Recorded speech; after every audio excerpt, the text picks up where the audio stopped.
Good afternoon and welcome to Bull Market Talk Show. This is your host Rian Robson, and we have a bumpy trading day today. One is the ISM manufacturing that will come out at 4 o'clock.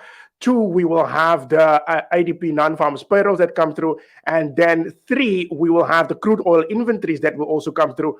Look, we will have a massive day, although it's all to do with OPEC, but it is a massive trading day ahead after the break.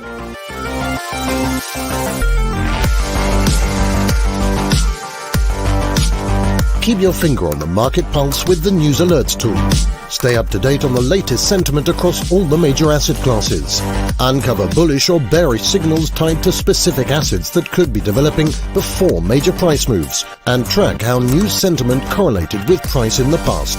Track the news volume on an asset, its fear index, and get a better feel for its underlying strength. All with News Alerts, your central hub for market information. That's higher trading from MarketsX. Good afternoon and welcome back to Bull Market Talk Show. This is your host Rian Robson, and we will actually do quite a lot today, so please bear with me with all the news that I will actually break through.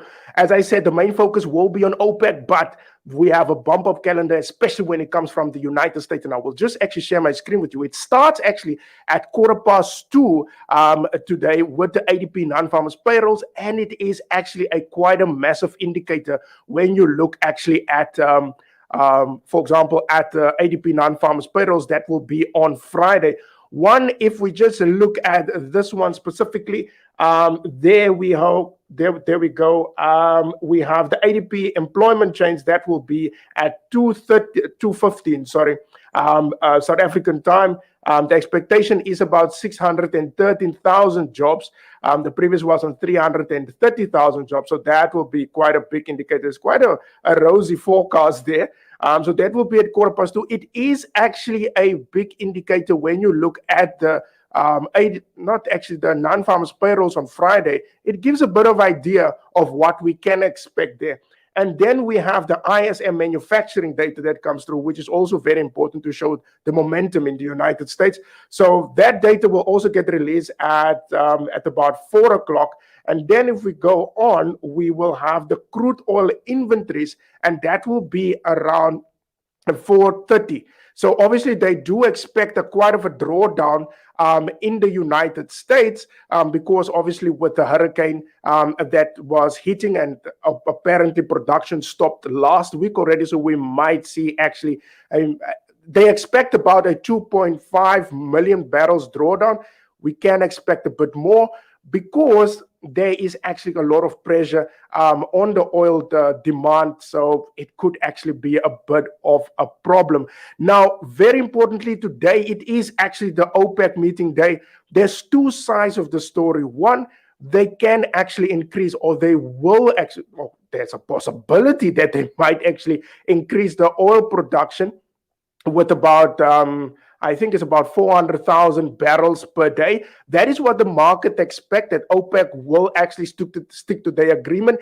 If they don't, then we might sit with different problems. As here on the OPEC meeting with no signs of deviation from the planned output cuts. That is, you can look at all the headlines. I'm just actually gonna do a bloody bugger, yeah? All right. OPEC plus likely to keep oil output policy from September unchanged. So I'd say so that says it all, that the market expecting that OPEC will actually increase oil production with about 400,000. But there could be actually a bit of a problem, because the one problem is that we're sitting with a variant that is spreading actually in the United States. Already Europe actually shut down traveling to closing their borders for United States citizens. So the Delta variant actually have a bit of a problem.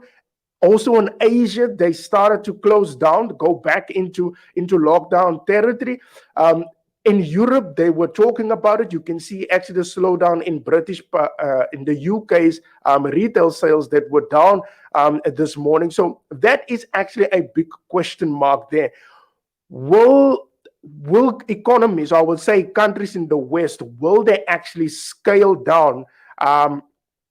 Or will they actually go back into lockdown territory? And that will cause actually oil prices actually to go down. So that will obviously be in the minds of OPEC that the new variant is still a threat for the oil production. On the other side, we have the problem of an infighting in OPEC, where members actually will not agree with each other if they do scale down on production, because obviously the Russians wants to pump more, the United Arab Emirates wants to pump more, and these guys wants to actually to get oil out. Obviously, it helps with the economy, it helps with jobs, but there's also the other side of the story where you could get the variant, and that could plunge actually, or countries can go into lockdown, and that can plunge actually the oil price. So that is one part of the story. On the other side, we had a hurricane Ida that actually was slashing about, I think it was about 17% of the US oil production, and that is actually quite a massive blow.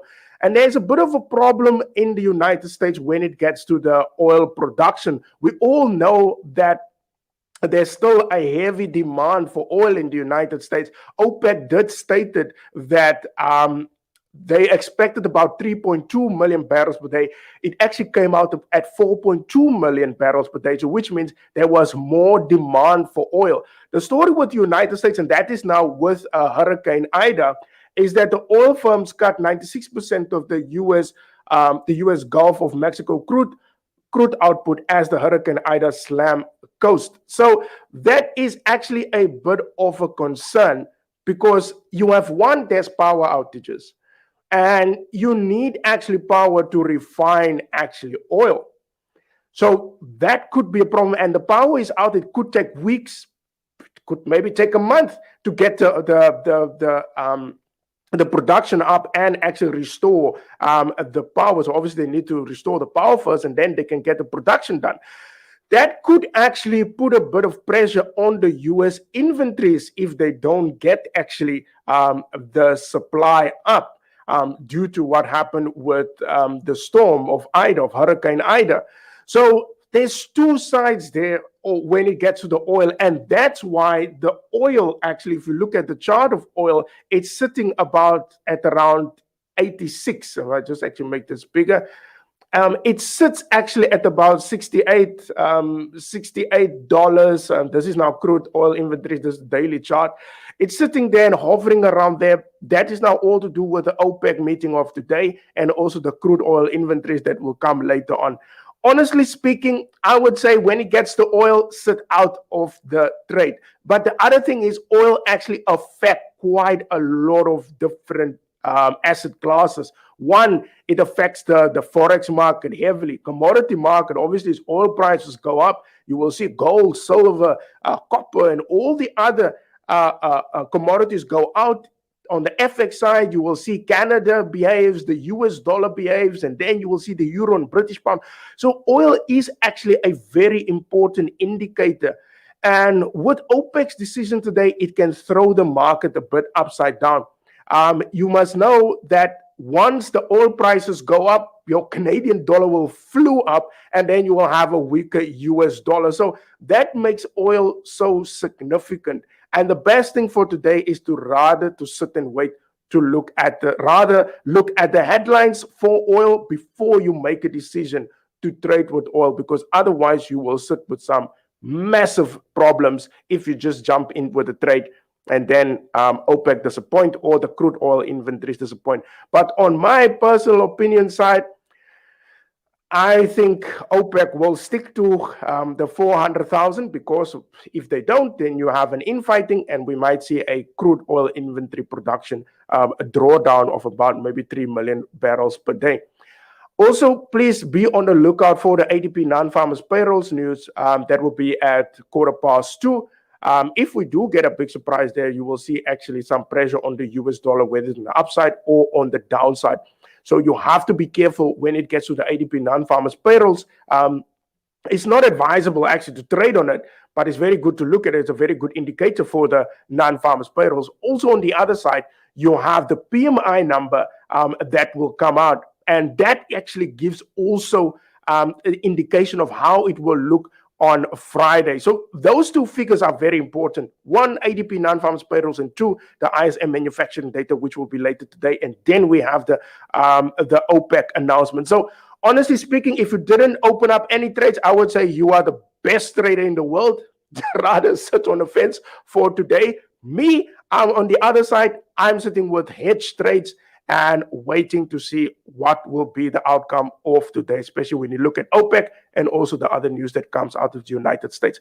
That's it from my side for today. I hope you guys have a lovely trading day, and then I will see you guys tomorrow at the same time at 1 o'clock. Bye-bye.